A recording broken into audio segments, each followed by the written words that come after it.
पंडित जी क्या कहेंगे, कैसे बीत रहे हैं ये 50 दिन?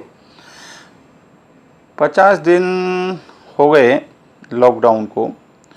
उसमें वैसे तो सब ठीक है, जी। परंतु बहुत सारे बंधन तो है ही हैं। पर देश हित में अनिवार्य था और अनिवार्य है, इसलिए उसका पालन कर रहा हूँ और लोगों से भी अपील कर रहा हूँ और लगभग सब कर ही रहे हैं। जी। लॉकडाउन के चलते क्या दिल्ली सरकार के द्वारा पुजारियों को कोई राहत पैकेज वगैरह दिया गया है? पुजारियों का कोई विशेष नहीं है, लोगों के लिए दिया गया ऐसा पता चला है। अब कितना सच है कितना झूठ है पता नहीं है, कितने लोग ले पा रहे हैं, क्योंकि लॉकडाउन में कोई बाहर निकल तो रहा नहीं है। ज़्यादातर के जनसंपर्क फ़ोन पे हैं, उस पर तो कुछ ऐसा ही है कि भाई लोग जो है, मेरे पास भी कई धार्मिक संगठनों के माध्यम से लोगों ने मदद मांगी है तो मैंने कराई है। हमने भी अपने मंदिर की तरफ से लोगों को लगभग 500 लोगों को नहीं, जैसे 5-5 हज़ार रुपये और लोगों को दिए गए हैं दिल्ली सरकार के द्वारा, क्या पुजारियों को भी कोई राहत पैकेज? नहीं, कुछ पुजारी को कोई राहत पैकेज नहीं मिला, हमारे पास कोई सूचना भी नहीं थी। और ना क्या कोई स्पेशल किट वगैरह भिजवाई हो राशन की? नहीं, कोई स्पेशल किट नहीं आई हमारे पास। क्या कहेंगे फिर ऐसी किसी भी नेता की नहीं आई है, किसी भी राजनीतिक दल से नहीं आई है, बल्कि हमारे मंदिर वालों ने, बाकी और ब्राह्मण हैं जो उनको होनी चाहिए थी। मेरे संपर्क में लगभग दिल्ली के 80% ब्राह्मण जो या अर्चक पुरोहित या धर्माचार्य प्रमुख हैं, वो लोग जो है संपर्क में हैं। क्या मौजूदा विधायक जो यहाँ बाबरपुर से हैं उनका फ़ोन वगैरह आया कि कोई राहत सामग्री या राहत पैकेज? नहीं, हमारे पास नहीं है। नहीं आया? नहीं। क्या कहेंगे ऐसी सरकार के लिए जो मंदिर के पुजारियों का ध्यान नहीं रख रहे, फिर किसका ध्यान रख? हाँ, ये एक बड़ा विषय है। और एक मैं और बताऊंगा, मंदिर पुजारी है गए, छोटे मंदिर हो गए जिनमें रोज चढ़ावा आता था, बेचारे उससे अपने घर का अपने बच्चों का भरण पोषण करते थे, उनकी बड़ी गंभीर समस्या है। हम लोग, मैं जैसे कथावाचक हूँ, मेरे साथ में कम से कम 12 से 15 लोगों की टीम चलती है। अब उस टीम के लिए जब सोचने वाला विषय है, जैसे कि म्यूजिशियन टीम है, कोई ढोलक बजा के, अपने कोई तबला बजा करके, कोई हारमोनियम बजा करके, कोई कीबोर्ड बजा के, जो लोग हमारे साथ चलते थे उन लोगों के विचारों के फ़ोन आते हैं, गुरुजी हमें नहीं लगता कथा आगे 1 साल तक चलेंगी, या अभी अगर बंद होता है तो 1 साल नहीं चलेंगे। ऐसे उनका मानना सच्चा है, क्योंकि सोशल डिस्टेंस नहीं अपनाएंगे तो लगता नहीं है कि उनका कुछ हो पाएगा।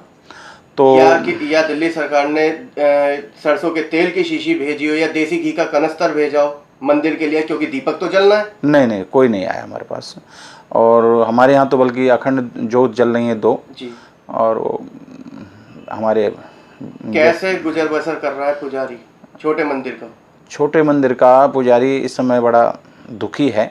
और कई पुजारी तो बेचारे मंदिरों को छोड़ के पलायन करने का मन बना चुके हैं, और कई कर भी गए और अपने गाँव में खेती में चले गए। अब वहाँ उन मंदिरों में जो जोत बत्ती नहीं हो रही है, पुजारी नहीं है पूजा करने वाला, उसके लिए हमने अपने कुछ संपर्क के लोग हैं उनसे कहा, भाई आप लोग वहाँ पूजा पाठ करना चालू करो, क्योंकि प्राण प्रतिष्ठित मूर्ति की पूजा होनी चाहिए, सुबह शाम की आरती जरूरी है। क्या कहेंगे फिर ऐसी सरकार के लिए जो मंदिर के पुजारियों का ध्यान नहीं रख पा रहे ऐसे संकट के समय में? मेरा उन सबसे वोट नहीं दिया? उन सबसे वोट देना ना देना अलग है, उनका राजनीतिक धर्म निभाना चाहिए, राजधर्म है ये। इस समय पूरे विश्व पर संकट है, तो दिल्ली की सरकार को दिल्ली का विशेष ध्यान रखना है, दिल्ली के प्रत्येक व्यक्ति को ध्यान रखना चाहिए, प्रत्येक समुदाय के लोगों का ध्यान रखना चाहिए। कोई विशेष संपर्कों में ज़्यादा ध्यान दें। तो दयालु जी, किसको आखिरकार ये राशन पानी बांटा जा रहा है? एक विशेष समुदाय का ध्यान रखा जा रहा है। मैंने ज़्यादातर जो विजिट किए हैं, मैंने ज़्यादातर सर्च किया है, जो लोग कार्यकर्ताओं से या भक्तों से हमें पता चल रहा है कि एक विशेष वर्ग जिसके आधार पर वो सोचते हैं कि भाई मुस्लिमों ने हमें वोट दिया है, और मुस्लिम वर्ग को ज़्यादा हेल्प की जा रही है और ब्राह्मणों का ध्यान नहीं है। अब मुस्लिम वर्ग का पहले से ही उन्होंने जो मस्जिद हैं उनमें 2 पुजारियों 3 पुजारियों की तनख्वाह निर्धारित की है, लगभग 17,000 15,000 38-40 हज़ार रुपये सुनते हैं कि हर मस्जिद में केजरीवाल सरकार दे रही है, तो उन्हें पुजारियों का भी ध्यान रखना चाहिए।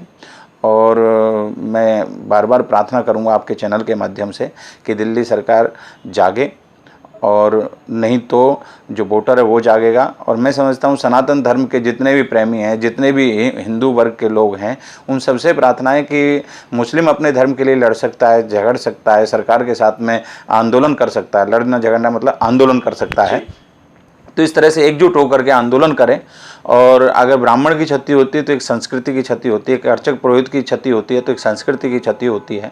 इस संस्कृति की जो हमारी धरोहर है, पुजारी, अर्चक, पुरोहित, धर्माचार्य, इन लोगों का आप ध्यान रखें।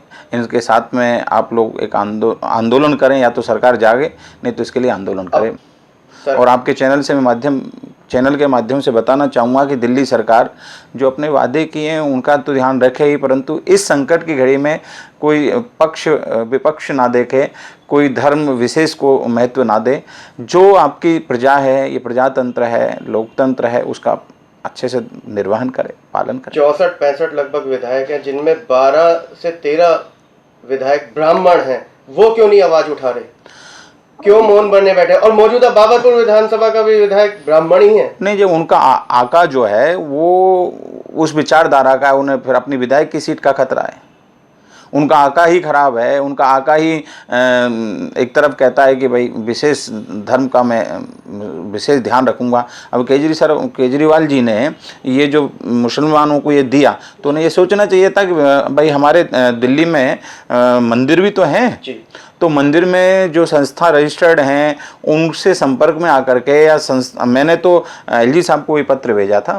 तीर्थ यात्रा विकास समिति जो दिल्ली सरकार के द्वारा बनी हुई है, कमल बंसल उसके चेयरमैन हैं, क्या कोई फोन, कोई कुछ? नहीं, मैं कमल बंसल जी से व्यक्तिगत एक दो बार मिला हूँ। उनको भी मैंने ये विषय समझाया था, ध्यान में लाया था उनके, परंतु उन्होंने कहा हाँ ठीक है जी, देखते हैं जी, हम तो चाहते हैं जी। उनका भी इस तरह का था, परंतु क्या करें जी, सरकार का बजट है, सरकार का मतलब बहुत सारे बहाने जुमले। तो कुल मिला के पुजारियों के लिए कोई बजट नहीं है? नहीं है, किसी गिनती में नहीं आते पुजारी दिल्ली सरकार के? उनके हिसाब से तो नहीं है। हमने तो भारत सरकार से भी अपील की है, देखो भारत सरकार क्या करती है, अभी जल्दी में किया है कि भाई संकट के समय में पुजारियों से क्या निवेदन करेंगे? पुजारियों से निवेदन है कि आप लोग जो है प्रभु पर विश्वास रखते हुए सेवा जरूर करते रहें, और उनके भगवान से बढ़कर तो कोई है ही नहीं। और जो कोई ऐसा है तो कभी ना कभी तो भगवान सुनेगा ही, चाहे ऐसे सुने चाहे वैसे सुने, कुछ ना कुछ तो इसका हल निकलना ही है।